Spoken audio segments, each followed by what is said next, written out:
meeting to order. Is there anything to report back from the executive session? Thank you. With that, we'll say the Pledge of Allegiance. I pledge allegiance to the flag of the United States of America and to the republic for which it stands, one nation, under God, indivisible, with liberty and justice for all. We have approval of minutes. Okay. Perfect. I've got presentations first up tonight. Is everybody in the room? Okay. I will do ladies first. We have a proclamation from Colerain Township. Whereas Lieutenant Angela Meyer began her law enforcement career with the Colerain Police Department on December 18th, 1988. And whereas Lieutenant Angela Meyer was the Colerain Police Department's first female supervisor and command officer. Whereas Lieutenant Angela Meyer touched the lives of hundreds of children as a DARE instructor. And whereas Lieutenant Angela Meyer served as the face of the Colerain Police Department through her dedication and service to the Citizens Police Academy. Whereas Lieutenant Angela, I believe it's supposed to say Meyer, has volunteered thousands of hours to the police department and to Colerain Township, often at the expense of her own family. And whereas Lieutenant Angela Meyer will be the first female officer to retire from the Colerain Police Department on November 28, 2014, now therefore let it be resolved by the Board of Trustees of Colerain Township, Hamilton County, Ohio, we do hereby honor the years of honorable service of Lieutenant Angela Meyer to the citizens of Colerain Township.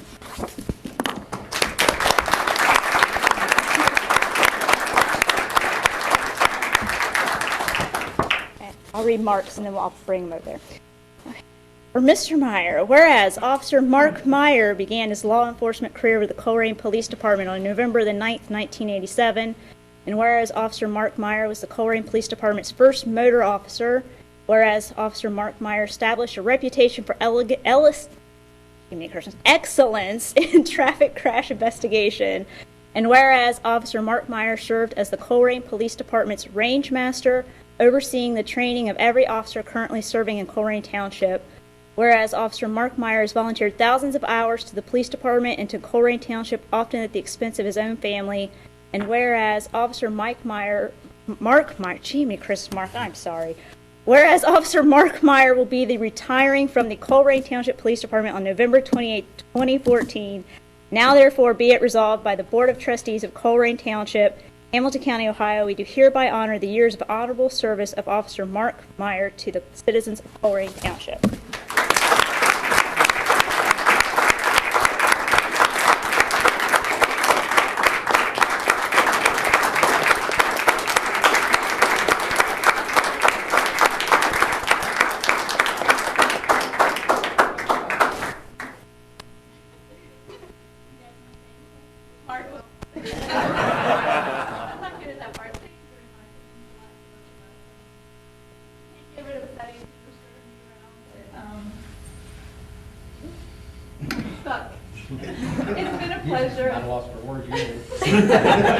It's been a pleasure, and both of our careers wouldn't be anywhere else, and we had many and other opportunities to go other places, and Colerain is where we obviously both wanted to be, but this township means the world to us and the people that are here. And it's just, it's not easy.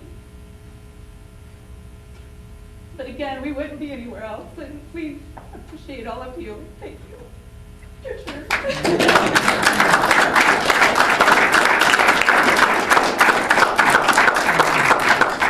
been a long road for both of us. We've been through a lot of uphill battles, some downhill, mostly uphill. But again, this is where we wanted to spend our whole career, and we have. And just looking forward for a new chapter. Both of us getting retired at the same time has kind of been our plan for many years, I guess. And next week's the day. So, yeah. This has been, we've seen lots of people come and go, but this place has been fantastic. Treated us well all the time. And in return, we try to give back as much as we possibly could. I'd like to thank everybody. Anything else? I didn't cry.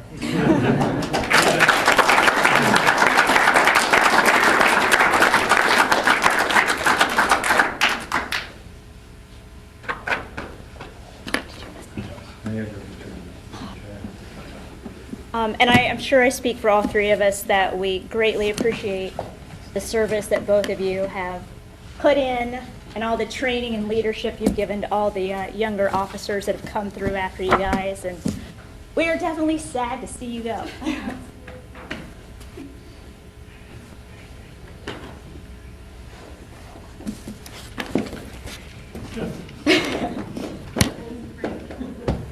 All right, I've got one more tonight. Is there anyone here from the Historical Society to accept this tonight?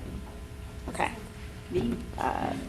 Okay. From the Colerain Historical Society proclamation, whereas the Colerain Historical Society is celebrating its 50th anniversary, and whereas from its founding by Ruth Wells and other in 1964 through the 21st century, the Colerain Historical Society has been determined to gather and preserve the history of Colerain Township, its people and places, and whereas thanks and appreciation shall be given to the many members that have added their touch and skills over the years, and whereas activities over the years include maintaining the watering trough, saving the toll house, the barns of Colerain, participating in the Township Bicentennial, Morgan's Raid Commemoration, Heritage Days, 50 years of producing the pageant, Colerain Historical Society newsletter, and holding regular meetings with members of the public.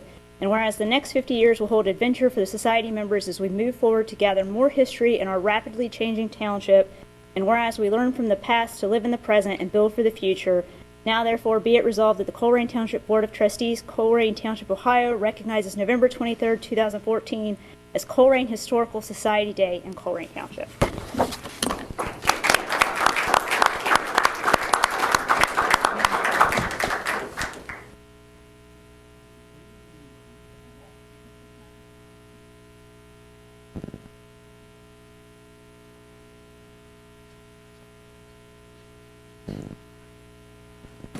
Okay, that moves us on to we have no public hearings scheduled for tonight, and I have no one signed in to public safety reports.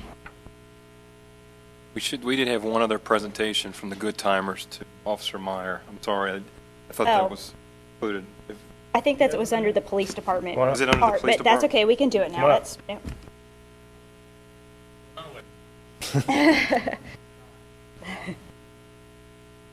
I feel like I should stand. Yeah, oh yeah, go ahead. Anyway, Make sure you turn on the microphone so everybody can hear out and wait across the. all right. My name's Jim Ray. Ben Large and my Debbie back there. We're part of the Good Timers.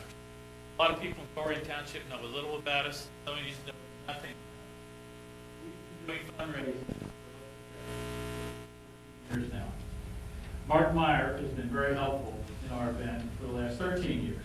So what we've done every year since then is we bring a check to Colerain Township to your CT. Colerain Township Citizens CPTA. Police Academy, yes. And tonight we have a check for $2,000 for the CPTA. So this is really, Mark is what helps us do this. We enjoy, we have a great time with the event that we hold. We hold it here at Colerain Township, and we're going to continue to do it, and hopefully we'll continue to have some kind of relationship with Colerain Township. Awesome. So thank you. Mark, you can see to it that whoever needs to get it gets it.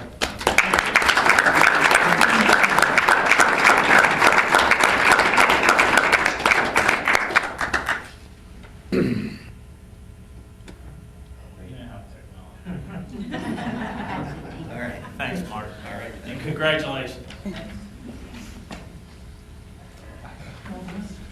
That's a tough act to follow right there.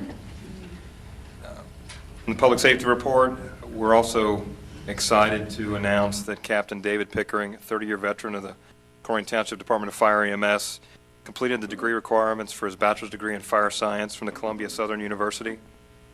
David attended the graduation recently, and surprisingly enough, he plans on attending law school after this. And finally, David did graduate summa cum laude from his graduating class. We're very proud of his accomplishments. That's not been something that is easy to accomplish when you're working in the fire service and juggling everything.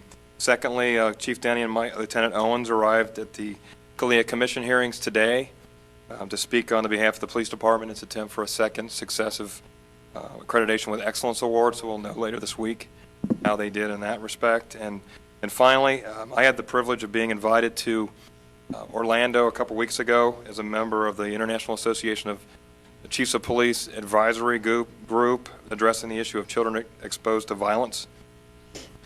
This is a nationwide issue. We could speak to different examples that have happened here locally, but this is a project that's been taken on by the Yale Child Study Center and law enforcement agencies, the Memphis, Tennessee Police, the Los Angeles County District Attorney, and representatives from all across the country trying to formulate a plan for law enforcement to better understand what violence really means to young people and its impact short-term and long-term. So it's an exciting part to be that close to a national initiative, and it was an honor to be a part of that. So we like the fact that Colerain Township is part of those trending issues in law enforcement, and we have an opportunity to have a voice, so it impacts our community as well. So that's the public safety report for tonight. Trustees report? I have no report tonight. Neither do I.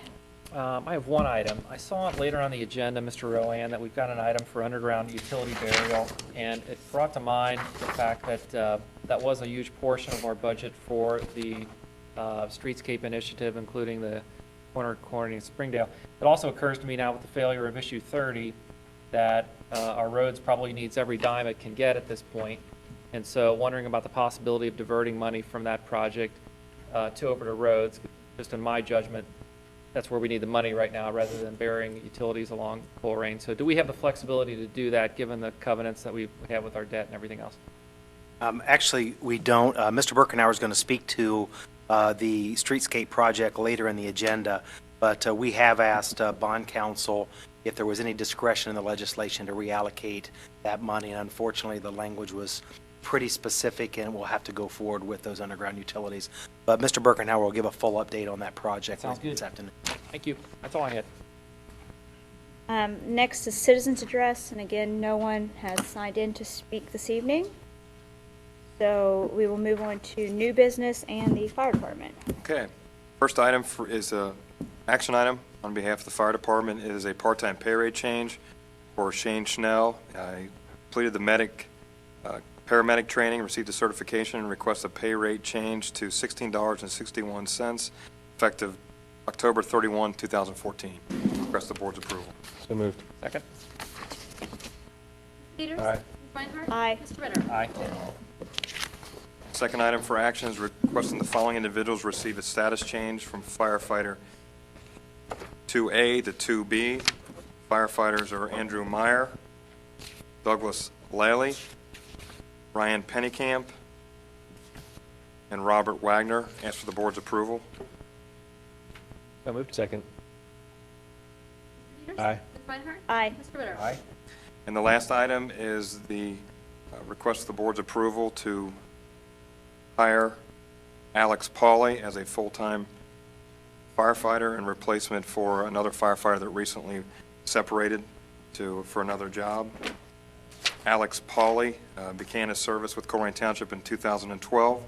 He's been a part-time firefighter at Westchester Fire Department and a couple of other local departments as well. Performed very well in the written examination, scored in the top 10 on his oral interview, received very positive comments and recommendations from the department's supervisory personnel. We ask the board approve the effective hire date of November 23 with a starting salary of $43,907.76 according to the most current CBA. Moved. Second. Mr. Peters? Aye. Ms. Reinhardt? Aye. Mr. Ritter? Aye.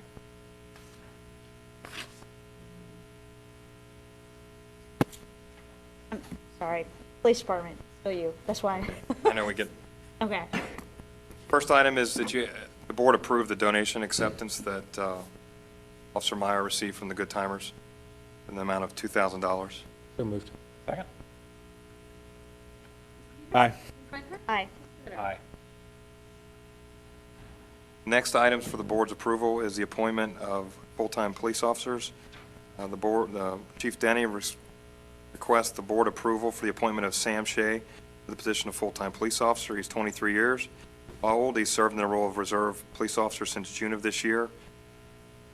2010 graduate of Oak Hills High School, which makes him really, really young, and he earned an associate's degree from Cincinnati State. The 2013 graduate of Butler Tech Police Academy. He's, again, currently serving the role of reserve police officer and has met the police department's field training standards and prepared for solo patrol.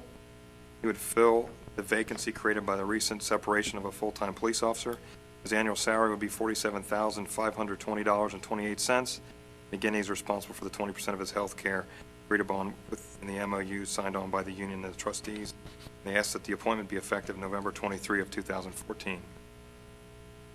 Request the board's approval. So moved. Second? Peters? Aye. Ms. Winter? Aye. Mr. Bitter? Aye. Next officer request is the appointment of Samantha Doe to the position of full-time police officer. She is 25 and was appointed in the role of reserve officer in June of this year. She's a native of Michigan, graduated from Lakeland High School in 2007, has an associate's degree from criminal justice from Ivy Tech in 2013, and she attended and graduated the Butler Tech Police Academy earlier this year. She would fill the vacancy created by the retirement of the Myers, one of the Myers. Her annual salary would be $47,520.28. Again, responsible for the health insurance costs and as agreed upon in the MOU, and her effective date would be November 23, 2014. So moved. Second? Aye. Ms. Reinhardt? Aye. Mr. Bitter? Aye. Next would be the appointment of Andy McGuffey to the position of full-time police officer. Andy is 21 years old. He's served in the role of reserve officer since June. This year, he's a Colerain Township native and current resident, graduating from Northwest High School in 2012. Andy's following the footsteps of his father as a police officer, his father Terry as a Cincinnati police officer. He attended and graduated from Butler Tech Police Academy in June of this year. He would fill one of the vacancies created by the retirements of the Myers. His annual salary is $47,520.28. Again, he's responsible for the costs associated and agreed upon by the MOU and the union trustees. He asks that his appointment be effective November 23 of 2014. So moved. Second?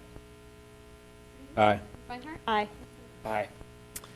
Next is request the appointment of Siddhar Sharma, we call him Sid, to the position of full-time police officer.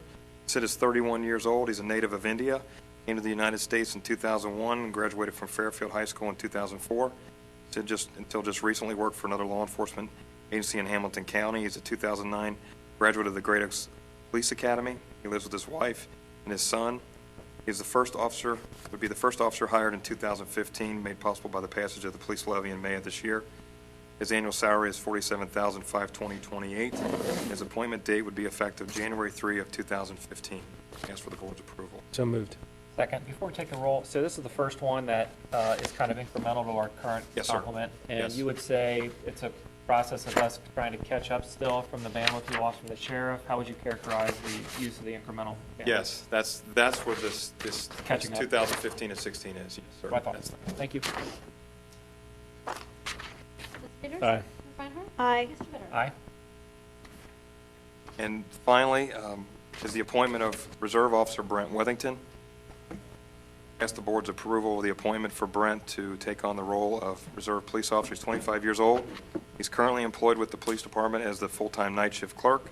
Brent is a Colerain Township resident, 2007 graduate of Colerain High School, working on like one class away from his bachelor's degree in criminal justice from Northern Kentucky University. He graduated from Butler Tech Police Academy in 2012. He's agreed to pay the $1,000 for the purchase of equipment and reimburse the police department for the hiring process in the amount of $2,000 prorated over 3 years should he separate from the police department. His appointment is in condition of the successful passage of a medical and psychological evaluation. He's eligible for the Northgate Mall stipend when he reaches that point in his training to work at the mall. And again, he receives no salary for this volunteer position and already receives the benefit from his full-time clerk role. His appointment would be effective November 19, 2014. So moved. Second. Aye. Ms. Reinhardt? Aye. Mr. Bitter? Aye. Thank you very much. Public Services. I would like the board to approve the resolution authorizing the sale of motor vehicles and equipment via the Hamilton County online auction. The vehicles are actually listed in Attachment A in your packet. So moved. Second? Mr. Peters? Aye. Ms. Reinhardt? Aye. Mr. Bitter? Aye. Zoning.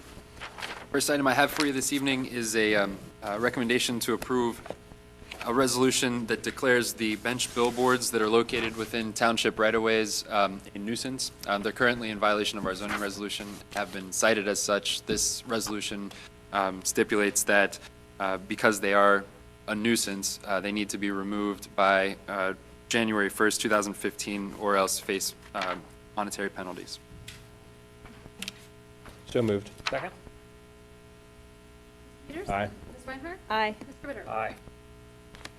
The second item I have is a recommendation to approve a resolution that would initiate the vacation of Yellowstone Drive. There is currently a development that's been proposed for a Kroger marketplace that would sit on this right-of-way, and so in order to get the process started, we need a resolution to vacate. So moved. Second. Peters? Aye. Ms. Reinhardt? Aye. Mr. Ritter? Aye. Third item this evening is a request for a public hearing to be held Tuesday, December 9th at 6 PM at the regular trustees meeting for text and map amendments to our zoning resolution. Ms. Reinhardt, members of the board, before you make that motion and second, Jeff, have you done a legal notice on this yet to go to the paper? No, not yet. It hasn't Okay. been set. I would ask that your resolution or recommendation this evening be in the event that the board should move their meeting from December 9th to the following week, which I believe would be December 16th? Yeah, December Okay. 16th, that you would authorize a public hearing to be either the 9th or the 16th, depending on which date you hold your regular meeting. Thank you. Move to approve based upon that amendment. Second? Aye. Ms. Reinhardt? Aye. Mr. Ritter? Aye. Okay, the fourth item I have for you this evening is a recommendation to approve a resolution that would initiate a text amendment to the zoning resolution. This text amendment would clarify that a violation of our zoning resolution is a criminal violation and is in fact a minor misdemeanor, and this is in an attempt to clarify the issue for housing, municipal housing court. So moved. Second. Aye. Ms. Reinhardt? Aye. Mr. Ritter? Aye. Okay, and lastly, I have two informational items for you. The first is as we get out of grass season and all of the enforcement action that surrounds that, I just wanted to let you know, and as Officer Frandoni shifts much of his time from planning and zoning and into the police department, I wanted you to know that we are still continuing to do proactive enforcement. So I wanted to share with you our enforcement strategy for the off season. In October, we spent a great deal of time up in the presidential streets focusing on property maintenance, junk and debris. That has been an ongoing issue in that neighborhood. This month, we're in Northbrook, the northwest portion of Northbrook, looking particularly at property maintenance and vacant buildings. December is going to be spent doing administrative tasks, winding down this year's enforcement activities. Then back in January, we're going to be back in Northbrook, looking at, in the southeastern portion of Northbrook, looking at property maintenance, vacant buildings. February, we're going down to Groesbeck, looking at property maintenance, junk and debris. And in February, we will, there it is, we'll be again on Colerain Avenue, focusing on temporary signs as we did this past March. And then also in the Groesbeck Business District, there are a number of zoning issues and property maintenance issues down there. So I just wanted to share that with you to let you know that we continue to respond to residents' complaints and we investigate all of those. But despite the fact that Officer Frandoni will be spending more of his time with the police, we're taking a proactive stance in terms of property maintenance and zoning. So that was informational item for you. And then finally, I wanted to give you an update on the Pool Road potential demolition. On October 21st, which was the last time that the trustees met, I received an email from Mrs. Katrina Klein Thrasher, who spoke at the last trustees meeting. She had provided a sketch or an outline of actions that would be taken and proposed some dates. So basically, that was a proposal for what they intended to do to remediate the property. I responded to that proposal by just sort of formalizing the dates and the action items that she had proposed.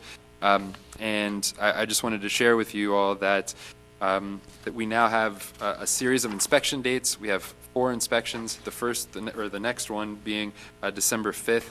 We have deliverables that were taken from the proposal that Ms. Klein Thrasher submitted, and we have a way forward here.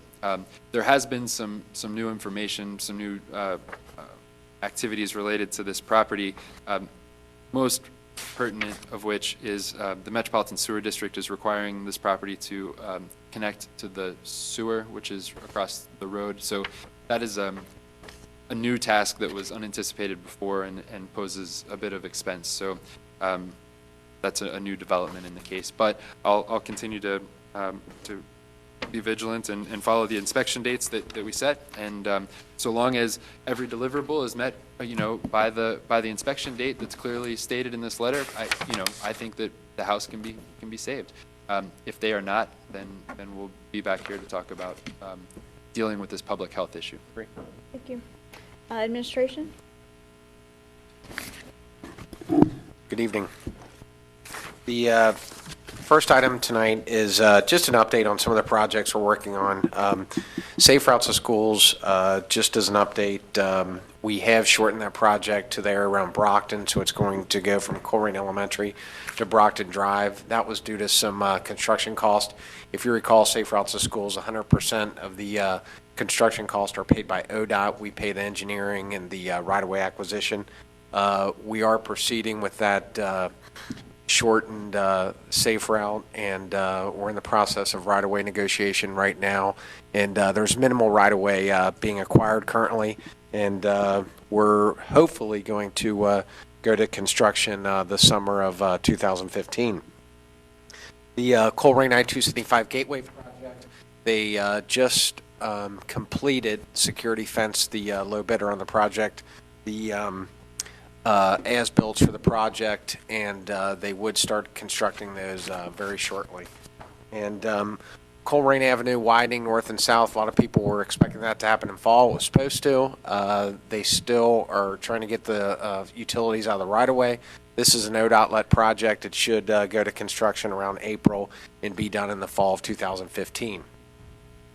The question that came up earlier was the utility burial at Colerain and Springdale Road. As you know, that was part of a larger project. The Memorial Plaza has been constructed. We are now in the utility burial phase. As you know, that was delayed for almost a year due to some right-of-way acquisition problems.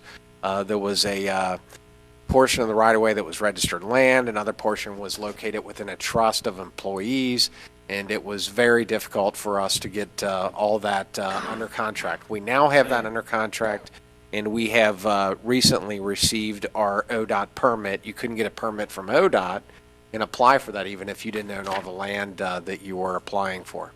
That being the case, we are ready for potential implementation, and the item on the agenda tonight is for $359,000, which is the estimate for Duke Energy to do their work in pulling the cable and so forth.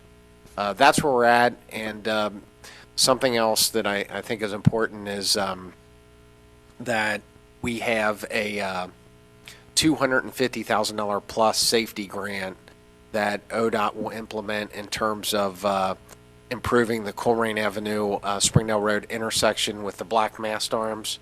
And that was a non-perform on our project because we had the safety grant, and that is predicated on us burying utilities. So if we don't bury the utilities, in answer to Mr. Ritter's question earlier, we would also be foregoing the safety grant. But looking back with our bond counsel on the enabling legislation when we sold the bonds, it was very stringent in terms of the definition of this. In addition, if there was potentially replacement, the life cycle of this had to be the same, and it was subject to challenge. So Mr. Rowan and I talked, and we felt that it wasn't feasible to change this at this juncture. Thanks for the update. The other thing I want to point out, a resident at the previous meeting mentioned we spent $2 million on the corner. That's obviously not the case. It was $837 for the land and the construction, and then of that, the grant was $230, and we raised $45, so $275. So again, just wanted to mention that the $2 million figure was not accurate.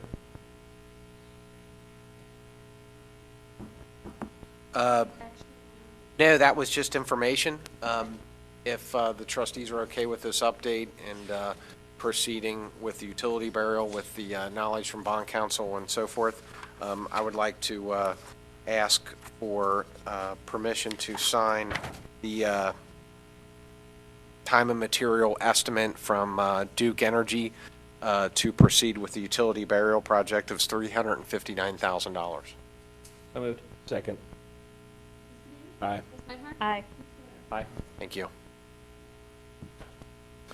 Ms. Reinhardt, members of the board, I have two items this evening. One is changes to the appropriation, supplemental changes in the amount of a reduction of $268,629.20. In the agenda packet, you can see the changes per fund and the rationale to the right as to why we're asking for those changes at this juncture. So moved. Second. Aye. Ms. Reinhardt? Aye. Mr. Bitter? Aye. Resolution.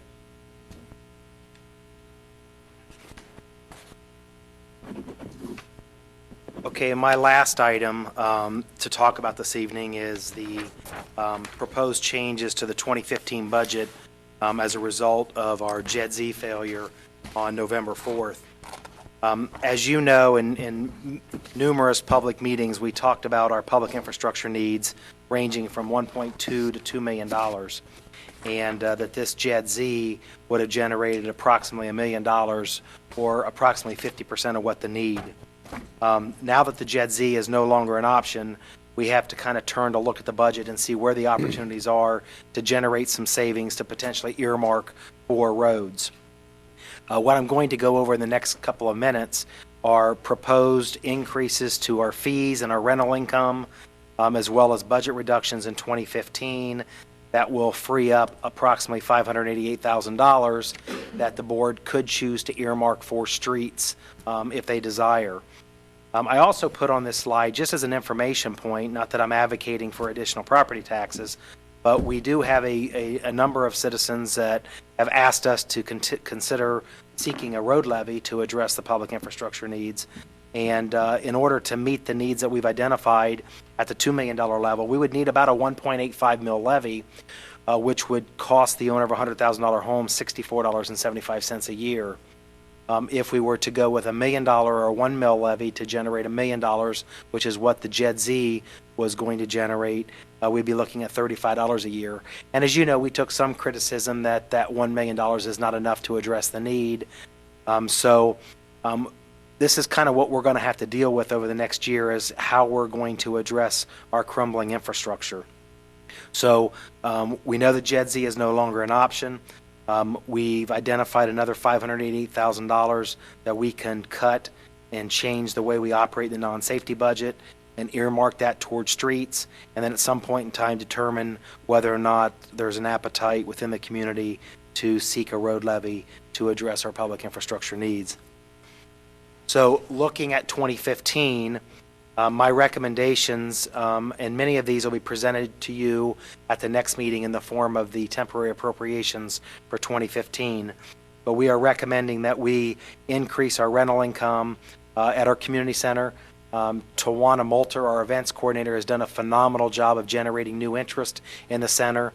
We will be proposing some changes to the fee schedule there. Most of the reductions within the community center are in the area of services we provide.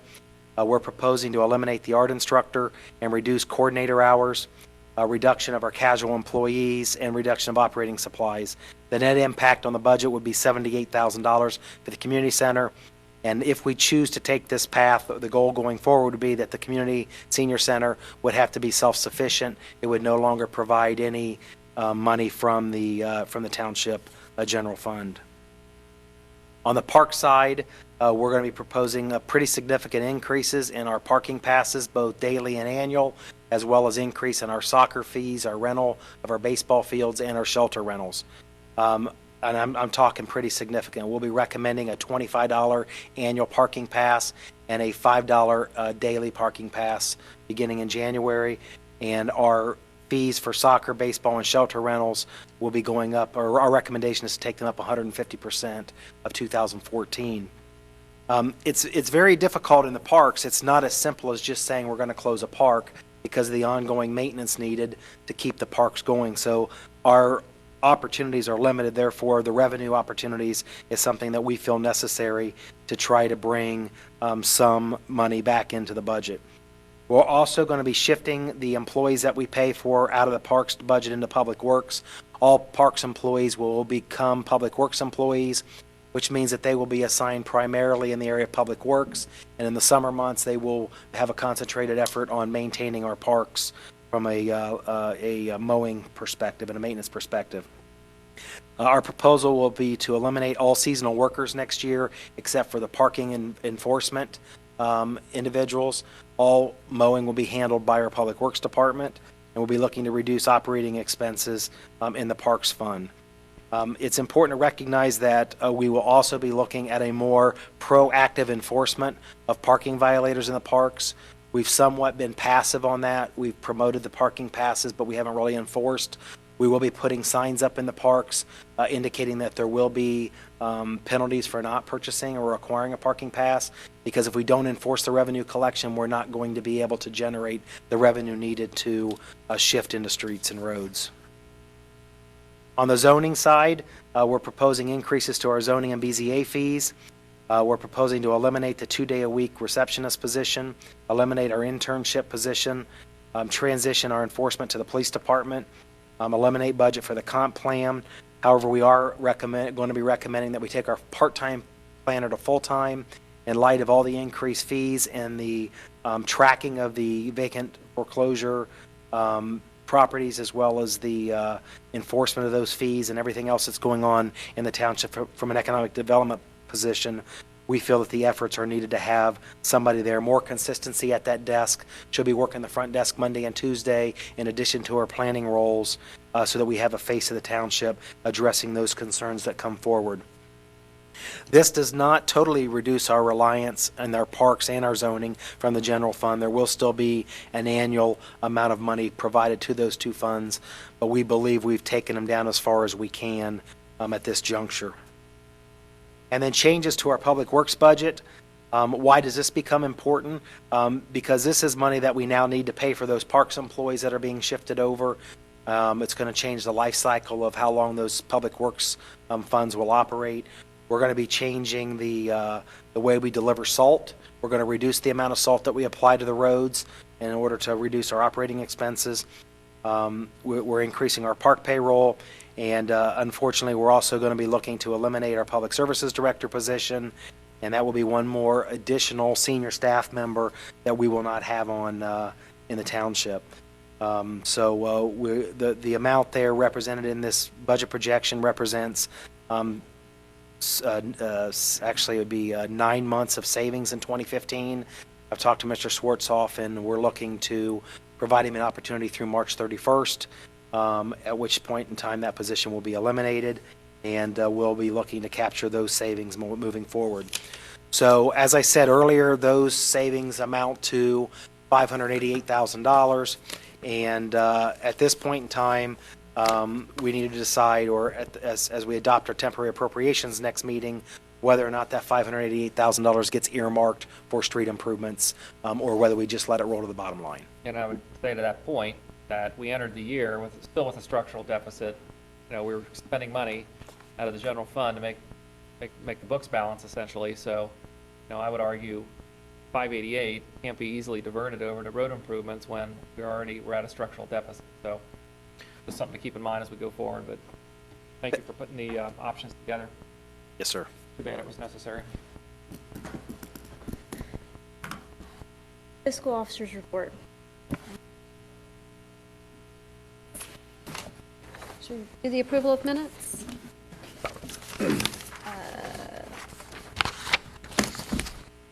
I've reviewed all of the ones you've given to me, and I have no changes on any of them. Okay. Nor do I. Nor do I. All right, well, can I do one motion, Larry, for all of them? Okay. It's the regular meeting of August 12th, the regular meeting of September 9th, the special meeting of October 21st, and the special meeting of October 28th at 5 p.m. Motion to approve. Second. Mr. Dieters? Aye. Ms. Reinhardt? Aye. Mr. Ritter? Aye. Is there any further need for executive session? I have to finish the rest of Oh, my I'm report. sorry, Heather. Yeah, that's fine. My I mind normally is- wouldn't, I do have a couple things, though. I'd like to ask for the board's usual approval of payroll purchase orders and receipts. So moved. Second. Okay. Mr. Dieters? Aye. Ms. Reinhardt? Aye. Mr. Bitter? Aye. And I've received 2 notices from the Ohio Division of Liquor Control.